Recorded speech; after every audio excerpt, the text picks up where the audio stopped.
बिस्मिल्लाहिर्रहमानिर्रहीम अस्सलाम वालेकुम। माइग्रेट टू कनाडा विदाउट आइल्स यानी बग़ैर इंग्लिश टेस्टिंग के कनाडा माइग्रेट कैसे कर सकते हैं, बहुत सारे लोगों का ये सवाल होता है। तो दोस्तों, आज की इस वीडियो में मैं आपको बिना इंग्लिश के यानी बिना आइल्स के टेस्ट के आप कनाडा माइग्रेट कैसे कर सकते हैं, उसके लिए बेस्ट ऑप्शंस क्या हैं, आसान उसका प्रोसेस क्या है, ताकि वो तमाम लोग जिनका प्रोफेशन कोई भी हो, जिनकी एजुकेशन कुछ भी हो, वो ये जान सकें कि उनके लिए पाथवे क्या है, किस ऑप्शन में वो अप्लाई कर सकते हैं और किसके लिए वो अप्लाई नहीं कर सकते। तो इससे आपको एक क्लियर डायरेक्शन मिलेगी, उसके बाद फिर आप डिसीजन ले सकेंगे। कनाडा इमिग्रेशन के बग़ैर इंग्लिश के लिए मुख्तलिफ़ ऑप्शंस हैं। उनमें 4 मेन कैटेगरीज़ हैं जिनको वन बाय वन मैं आपके साथ डिस्कस करूंगा। जो 2 ऑप्शन सबसे ज़्यादा फेमस हैं, एक है वर्क परमिट और दूसरा है कनाडा की पीआर। इसके अलावा 2 ऑप्शंस क्या हैं, किन लोगों के लिए ईजी हैं, वो मैं आगे चल के इस वीडियो में डिस्कस करूँगा। तो सबसे पहले हम ये जानते हैं कि कनाडा के वर्क परमिट के क्या ऑप्शन है बिना इंग्लिश के। तो देखें, उसके लिए 2 प्रोग्राम हैं। एक है कनाडा का जीटीएस यानी ग्लोबल टैलेंट स्ट्रीम और दूसरा है इसका हार्वेस्टिंग लेबर की कैटेगरी, और उसमें फ्रूट पिकर और दूसरी कई कैटेगरीज आती हैं। इसी तरह ग्लोबल टैलेंट स्ट्रीम जो है उसमें बहुत सारे टेक्नोलॉजी और आईटी से रिलेटेड प्रोफेशंस आते हैं।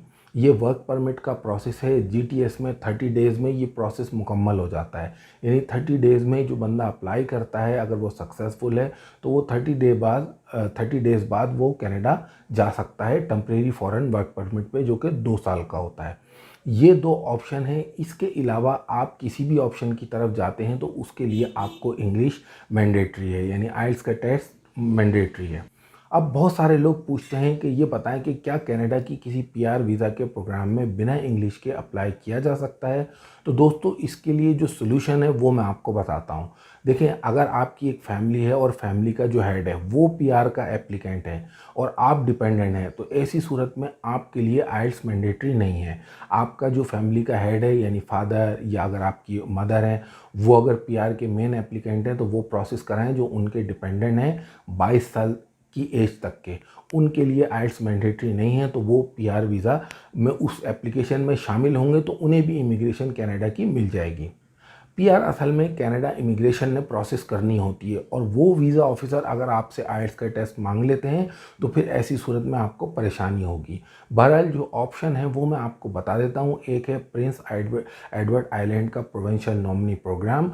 उसमें भी ज़्यादातर कैटेगरीज़ के लिए उन्होंने इंग्लिश आइल्स मांगा है, लेकिन एक उन्होंने कंडीशन उसमें ये रखी है, क्योंकि वो जॉब ऑफ़र वाली पीएनपी है, तो उसमें अगर एम्प्लॉयर आपको ये लिख के दे देता है जॉब ऑफ़र फॉर्म में कि मैं इसकी जो लैंग्वेज स्किल्स हैं उससे मुतमईन हूँ, तो ऐसी सूरत में प्रोविंस आपसे आइल्स नहीं मांगेगा।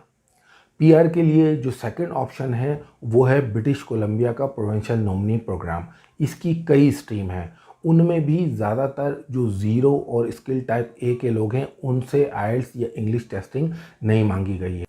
बिना आइल्स के तीसरा ऑप्शन वो है सर्टिफिकेशन। वो लोग जिनके प्रोफेशंस कनाडा में रेगुलेटेड हैं, चाहे वो इस वक्त दुनिया के किसी भी कंट्री में हो, इंडिया, पाकिस्तान, बांग्लादेश, अफ़गानिस्तान, नेपाल, भूटान या किसी यूएई में या किसी गल्फ़ कंट्री में वो काम कर रहे हों, लेकिन उनका प्रोफेशन कनाडा में रेगुलेटेड है। मिसाल के तौर पे सिविल इंजीनियर हैं, फोर्क लिफ्ट ऑपरेटर हैं, cook, electrician, industrial electrician, plumber, इसी तरह जो कारपेंटर हैं, इस तरह के बहुत सारे प्रोफेशन हैं जो कनाडा में रेगुलेटेड हैं। अगर आप वहाँ से जॉब ऑफ़र लेने की कोशिश भी करेंगे तो वो आपको नहीं मिलेगी। वजह यह है कि इसके लिए आपको वहाँ से लाइसेंस लेना पड़ता है, जो कि सिर्फ 1 घंटे का टेस्ट होता है उन लोगों के लिए जो ट्रेड्स में आते हैं। लेकिन वो लोग जैसे नर्स हैं, लॉयर हैं, डेंटिस्ट हैं, इन तमाम के लिए जो सर्टिफिकेशन है उसका प्रोसेस दूसरा है। तो पहले मैं आपको बता दूं ट्रेड्स का। जो ट्रेड वर्कर हैं वो रेड सील प्रोग्राम में अप्लाई करके कनाडा का जो विजिटर्स वीज़ा है वो लेके वहाँ 1 घंटे का उनके प्रोफेशन से मुतालिक टेस्ट होता है। इलेक्ट्रिशियन, प्लम्बर, उनसे उन्हीं के प्रोफेशन के मुतालिक कुछ सवालात होते हैं जिस पे उन्होंने टिक करना होता है। इसकी फ़ीस होती है $200 से लेके ऑनवर्ड $400, $500, $600 तक फ़ीस होती है। बहुत सारे लोग जो ट्रेड्स वर्कर हैं वो लोग इसकी फ़ीस पे करके जो सर्टिफिकेशन बॉडी है उससे एंडोर्समेंट लेटर लेते हैं और फिर विजिटर्स वीज़ा पे कनाडा चले जाते हैं। वहाँ जाके फिर आप पीआर के लिए एलिजिबल हैं तो पीआर, अदरवाइज़ आप वर्क परमिट के लिए आप अप्लाई कर सकते हैं। इसके लिए भी आपको आईएलटीएस या इंग्लिश की जो रिक्वायरमेंट है वो मैंडेटरी नहीं है। कनाडा माइग्रेट करने के लिए चौथा और सबसे बेस्ट ऑप्शन, सबसे वैलिड और सबसे इफ़ेक्टिव ऑप्शन है, वो है स्टडी वीज़ा। अब इसके लिए ज़रूरी नहीं है कि जो रेगुलर स्टूडेंट हो सिर्फ वो ही जा सकते हैं। ये बात ठीक है कि उनके चांसेस ज़्यादा होते हैं, लेकिन जिनका एजुकेशनल गैप है वो लोग भी कनाडा स्टडी के लिए जा सकते हैं। किसी प्रोफेशनल कोर्स में दाखिला ले सकते हैं। कम से कम 1 साल के कोर्स में भी आप बिना इंग्लिश, बिना आइल्स के कनाडा में स्टडी कर सकते हैं। ये सबसे बेहतरीन पाथवे इसलिए है कि आपको स्टडी के दौरान ही वर्क परमिट भी मिल जाता है, और अगर आप जब वर्क परमिट पे थोड़ा से काम कर लेते हैं, कैनेडियन एक्सपीरियंस आपको हो जाता है, तो आप पीआर के लिए भी अप्लाई कर देते हैं। इसके लिए कई ऑप्शंस होते हैं। इसी तरह जो स्टूडेंट हैं वहाँ पे, इसमें थोड़े बहुत पैसे तो लगते हैं, लेकिन जैसे ही स्टूडेंट वहाँ जाता है चंद माह बाद उसकी फैमिली भी वहाँ विजिटर्स वीज़ा पे जा सकती है। अगर आप थोड़ा सा और इंतज़ार करें कि वो अपना कोर्स मुकम्मल कर ले जो बंदा वहाँ गया है, तो ऐसी सूरत में भी वो अपनी फैमिली को कनाडा बुला सकता है। चौथा ऑप्शन है TRV वीज़ा, कनाडा का टेम्परेरी विजिटर्स वीज़ा। ये 6 माह के लिए जारी होता है। बहुत सारे लोग इसको मुश्किल समझते हैं और ये हकीकत में मुश्किल है भी।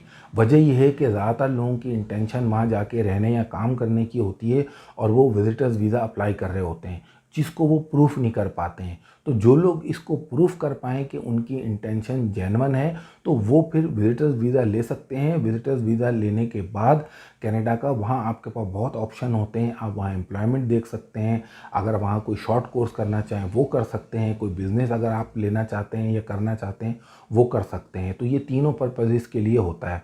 कई लोग हैं जिनके 4-4, 5-5, 6-6 बार भी जो कनाडा के विजिटर्स वीज़ा रिफ्यूज़ हुए हैं, लेकिन उसके बाद उन्हें फिर मिल गया है। तो ये भी एक पाथवे, इसके लिए भी आपको किसी डिग्री या इंग्लिश की ज़रूरत नहीं होती।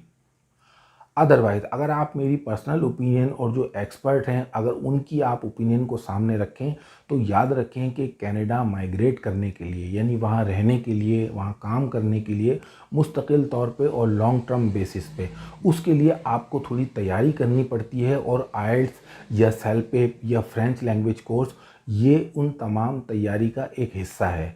अगर आप आइल्स नहीं कर सकते तो आप फिर फ्रेंच लैंग्वेज का कोर्स भी कर सकते हैं। तो ये उसका हिस्सा है। इसके बगैर जो कनाडा इमिग्रेशन है शायद वो आपके केस को कंसिडर ना करे। तो ये एक तरह से की ऑफ सक्सेस है। तो अगर आप आइल्स कर लेते हैं, आप खुद करें, खुद नहीं कर सकते तो अपनी फैमिली में से किसी को कराएं वो, या फिर आप स्टडी वीज़ा पे जो बगैर आइल्स के उस ऑप्शन की तरफ जाएं। भले आपकी एज ज़्यादा है लेकिन आप एक प्रोफेशनल हैं, कहीं काम करते हैं, तब भी आप स्टडी वीज़ा भी अप्लाई कर सकते हैं। तो ये बेस्ट पॉसिबल ऑप्शंस थे जो मैंने आज की इस वीडियो में आपके साथ शेयर करे। अगर इस हवाले से आपका कोई सवाल है तो काइंडली मुझे कमेंट करके ज़रूर बताइए। ये वीडियो आपको कैसी लगी, इस बात का भी इजहार आप कमेंट में कर सकते हैं। इस वीडियो को लाइक और शेयर ज़रूर कीजिए। अगर अच्छी नहीं लगी तो डिसलाइक कीजिए। वीडियो देखने का शुक्रिया।